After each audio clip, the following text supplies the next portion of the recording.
Praise లాడండి. ఇప్పుడు అనేకులు ఎట్లా ఉన్నారు అని అంటే, ఎవరి ఇష్టానుసరమైన బోధ, ఎవరి మనసుకు నచ్చిన బోధ వారే చేసేస్తున్నారండి.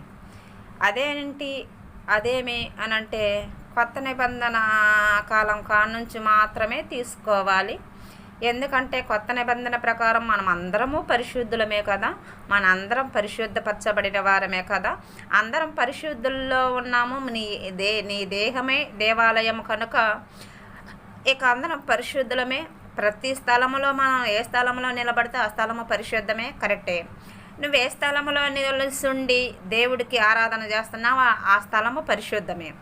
అలాగని పరిశుద్ధ స్థలంలో చెప్పులు వేసుకొని, కొత్త నిబంధన కాలంలో ఎక్కడైనా దేవుడు చెప్పాడండి చెప్పులు వేసుకొని తిరగొద్దు అనే కొన్నిసార్లు.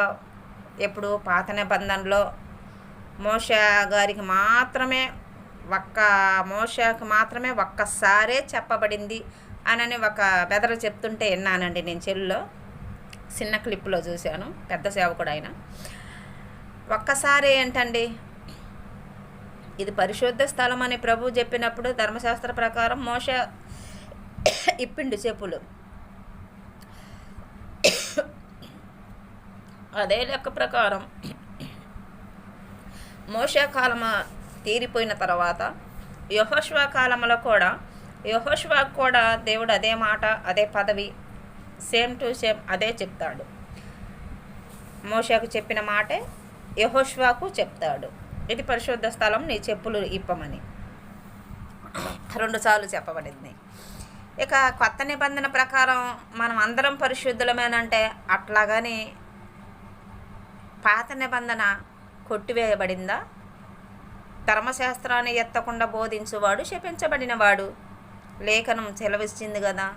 అంటే ధర్మశాస్త్రం అవసరం లేదండి, కొత్త దానికంటే పాతదే బాగుండును అంటారు అని ప్రభువే చెప్పాడండి ఈ మాట. అంటే అర్థం ఏంటి? కొత్త నిబంధన కంటే కూడా పాత నిబంధన పూర్వందే బాగుంది అనే కాలం కూడా వచ్చింది కూడా. ఎలా చెప్తావమ్మా అంటే, పాత నిబంధన ప్రకారం చాలామంది 30వ వంతు నేను వినే మాట, నాకు తెలుసుకున్న దాంట్లో, నాకు ఎదురుపడ్డ దాంట్లో చాలా కఠినం. అమ్మో చాలా కఠినం. ఏడ చూశారండి చాలా కఠినమా? పాత నిబంధన ప్రేమామయమతో నిండిపోయిందండి. దేవుడు ప్రేమ ఎంతగా ప్రేమించాడంటే కుమారుణ్ణి ఇచ్చేసాడండి. అది తండ్రి ప్రేమ. పాత నిబంధనలో ఉన్న